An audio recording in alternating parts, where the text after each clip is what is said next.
राम राम मंडळी, मले जायचा होता हिरागड्डा मार्केट. म्हणून मी बड्यापैकी केस बिक्स केले, बड्यापैकी फ्रेश झालो, बड्यापैकी धरला पावडर आणि लावला माझ्या थोबाडाले चांगला भरभरून लावला, कारण की गोरा गोरा दिसलो पाहिजे, कारण पोरी बिरी सब पाहिजे ते ती. म्हणून मग चांगला रगडला गोरा गोरा दिसताव ना बड्या. मग म्हणली बॅग पण पकडावी, चांगली शॉपिंग करायला चाललो. तर मग गेलो, पैसे काढले ए टी एममधून काढले 1000-1200 रुपये आणि तेथून निघलो. तर काय माझ्या खिशात भेटले मला 100 रुपये. लॉटरी तर लॉटरीच लागून गेली. मग त्या 100 रुपयात म्हणलं तुम्हाला बिल्डिंगा दाखवून द्यायच्या.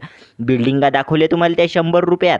म्हणजे त्या 100 रुपयात नाही काही बी फेकत आहो, पण चल म्हणलं जात होतो पैदल तर मग तुम्हाला बी दाखवून द्यावं. मग चांगली मेट्रोची वाट पाहिली तर काय तिथे बड्यापैकी एक सीन पाहायला भेटला, एक नंबर जबरदस्त. ते तुम्ही ॲक्सेप्ट पण नाही करू शकत आणि तुमच्या अवकातीच्या बाहेर आहे. ते म्हणजे इकडून बी मेट्रो आली आणि तिकडून बी मेट्रो आली.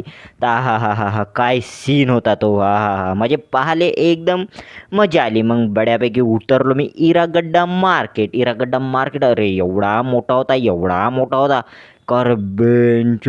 साला घुमू माझे पाय दुखले तर दुखले. बड्यापैकी मी सामान तर घेतलो. आणि जर तुम्हाला बी घ्यायचं असेल या इरागड्डा मार्केट हैदराबादले एक नंबर संडे मार्केट राहते. बड्या स्वस्त्यात 100 रुपयाचे 2 टी-शर्टा, 100 रुपयाचे 2 टी-शर्टा तुम्हाला भेटून जातील. पण काय साला शॉपिंग केल्यावर एवढा जबरदस्त पाणी आला का साला माझी घाण फाडून आता झाली. म्हणलं आता कसा जायचा, म्हणलं घरी, म्हणलं चला पुरा फसूनच गेला आदमी. मग जाऊ दे म्हणलं, थोड्या वेळ थांबलं. मग निघलो मी पाण्यात निघलो म्हणतेस ना. एवढा ओला झालो. आता तुम्हाला समोर दिसलंच. एक नंबर मार्केट होता. बड्यापैकी शूज वगैरे घेतले आणि म्हणलं बॅक साईडनंच व्हिडिओ बनवायची, म्हणून मी तुम्हाला माझा थोबाड बी दाखवत होतो.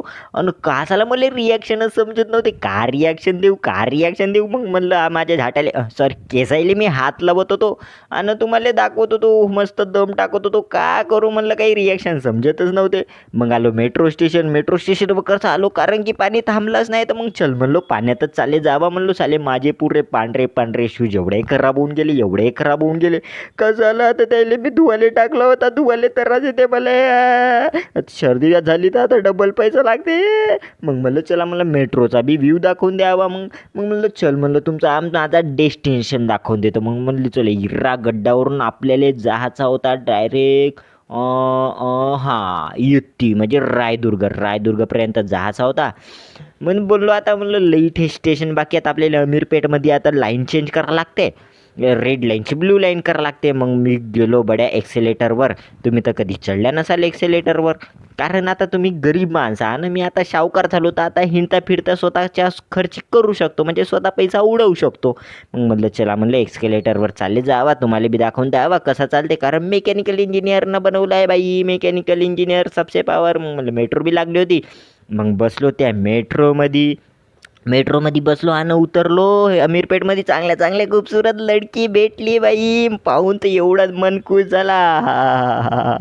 बाई म्हणलो तुझ्या पुरी जर आपल्या जिंदगीत जर बायको म्हणून भेटल्या तर काय लाईफ होईल. मग बसलो, का चुत्यागिरी बी नाही केलो. मग त्या मेट्रो स्टेशनवर काल आता खायचे आहेत म्हणलो. मग बड्या मेट्रोत बसलो, आलो बड्यापैकी. मग रायदुर्गीला उतरलो ना. बड्यापैकी चारमिनार दिसला. चारमिनार काय व्ह्यू होता. मस्त बनवून ठेवले होते मेट्रो स्टेशनवर चारमिनार. जर तुम्ही नसेल पाहिले तर पाहून घ्या, पूर्ण इलेक्ट्रिकल बनायला हो. मग म्हणलं चल, म्हणलं मेट्रोच्या बाहेर आला. आता बहुत घुमलं. चल म्हणलं आता साला तर इकडं बाहेर आलो तर काय इकडं बी गाड मस्ती होऊन होती, कारण की साला इकडं बी पाणी येत होता बड्यापैकी नाही का. पुरी चुत्यागिरी सुरू होती. माझा पूर्ण ट्रिप खराब करून टाकला या पाण्यानं. मग म्हणलं जाऊ दे, म्हणलं आता का करायचं, म्हणलं आता रूमवरही जाऊन झोपणीच आहे. मग चला म्हणलं बाय.